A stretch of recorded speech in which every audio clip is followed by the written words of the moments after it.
El camino a Cristo, capítulo 4. Para obtener la paz interior. Quien encubre su pecado jamás prosperará. Quien lo confiesa y lo deja, halla perdón.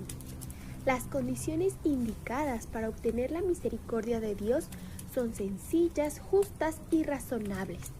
El Señor no nos exige que hagamos alguna cosa penosa para obtener el perdón de nuestros pecados. No necesitamos hacer largas y cansadoras peregrinaciones ni ejecutar duras penitencias para encomendar nuestras almas al Dios de los cielos o para expiar nuestras transgresiones, sino que todo aquel que confiese su pecado y se aparte de él, alcanzará misericordia. El apóstol dice: confesaos pues mutuamente vuestros pecados y orad los unos por los otros para que seáis curados. Confesad vuestros pecados a Dios, el único que puede perdonarlos, y vuestras faltas unos a otros. Si has dado motivo de ofensa a tu amigo o vecino, debes reconocer tu falta y es su deber perdonarte con buena voluntad. Debes entonces buscar el perdón de Dios, porque el hermano a quien ofendiste pertenece a Dios, y al perjudicarle pecaste contra su Creador y Redentor. El caso es presentado al único y verdadero mediador, nuestro gran sumo sacerdote, que ha sido tentado en todo de la misma manera que nosotros, aunque sin pecado, quien puede compadecerse de nuestras debilidades y limpiarnos de toda mancha de pecado. Los que no han humillado su alma delante de Dios reconociendo su culpa, no han cumplido todavía la primera condición de la aceptación.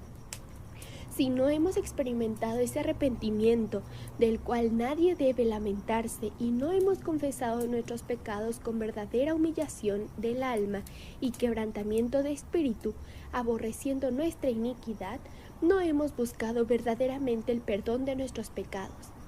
Y si nunca lo hemos buscado, no hemos encontrado la paz de Dios. La única razón por la cual no obtenemos la remisión de nuestros pecados es que no estamos dispuestos a humillar nuestro corazón ni a cumplir las condiciones que impone la palabra de verdad. Se nos dan instrucciones explícitas tocantes a este asunto. La confesión de nuestros pecados, ya sea pública o privada, debe ser de corazón y voluntaria. No debe ser arrancada al pecador. No debe hacerse de un modo ligero y descuidado o exigirse de aquellos que no tienen una comprensión real del carácter aborrecible del pecado. La confesión que brota de lo íntimo del alma sube al Dios de piedad infinita. El salmista dice: el Señor está cerca de los quebrantados de corazón y salva a los de espíritu abatido. La verdadera confesión es siempre de un carácter específico y reconoce pecados particulares. Puede ser de tal naturaleza que solo puedan presentarse delante de Dios. Pueden ser males que deban confesarse individualmente a los que hayan sufrido daño por ellos. Pueden ser de un carácter público y en este caso deberán confesarse públicamente. Pero toda confesión debe hacerse directa, para reconocer en forma definida los pecados de los que uno sea culpable. En los días de Samuel, los israelitas se alejaron de Dios. Estaban sufriendo las consecuencias del pecado, pues habían perdido su fe en Dios. El discernimiento de su poder y de su sabiduría para gobernar a la nación, y no confiaban en la capacidad del Señor para defender y vindicar su causa.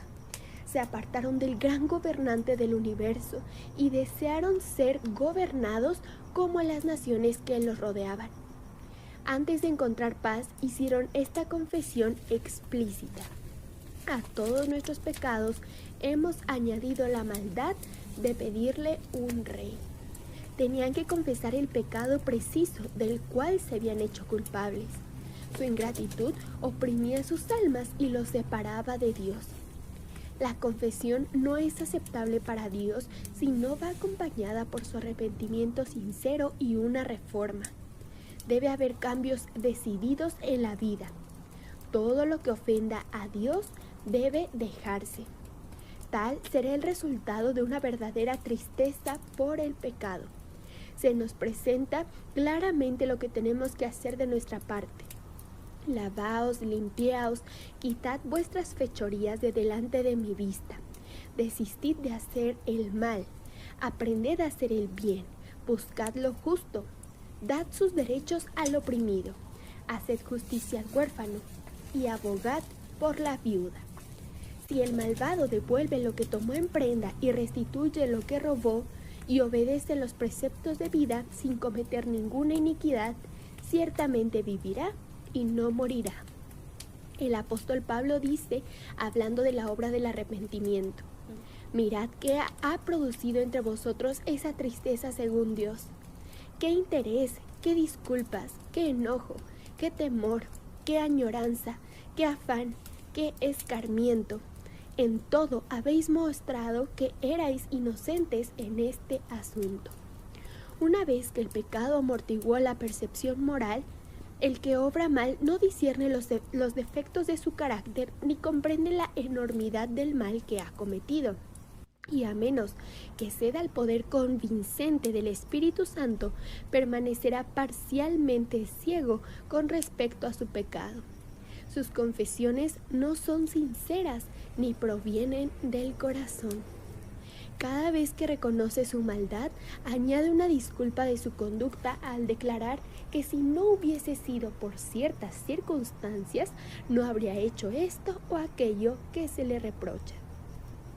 Después de Adán y Eva hubieron comido de la fruta prohibida, los embargó un sentimiento de vergüenza y terror. Al principio solo pensaban en cómo podrían excusar su pecado y escapar a la temida sentencia de muerte. Cuando el Señor les habló tocante a su pecado, Adán respondió echando la culpa en parte a Dios y en parte a su compañera. La mujer que me diste por compañera me dio de ese fruto y yo lo comí. La mujer echó la culpa a la serpiente diciendo: la serpiente me engañó y comí. ¿Por qué hiciste a la serpiente? ¿Por qué le permitiste que entrase en el Edén? Esas eran las preguntas implicadas en la excusa que dio por su pecado y de ese modo hacia Dios responsable de su caída. El espíritu de justificación propia tuvo su origen en el padre de la mentira y lo han manifestado todos los hijos e hijas de Adán. Las confesiones de esta clase no son inspiradas por el Espíritu Divino y no serán aceptables para Dios. El arrepentimiento verdadero induce al hombre a reconocer su propia maldad, sin engaño ni hipocresía. Como el pobre publicano que no osaba ni aún alzar los ojos al cielo, exclamará: Dios, ten misericordia de mí, pecador. Y los que reconozcan así la iniquidad serán justificados, porque el Señor Jesús presentará su sangre en favor del alma arrepentida. Los ejemplos de arrepentimiento y humillación genuinos que da la palabra de Dios revelan un espíritu de confesión que no busca excusas por el pecado ni intenta su justificación propia. El apóstol Pablo no procuraba defenderse, sino que pintaba su pecado con sus colores más oscuros y no intentaba atenuar su culpa. Dijo: eso es precisamente lo que hice en Jerusalén.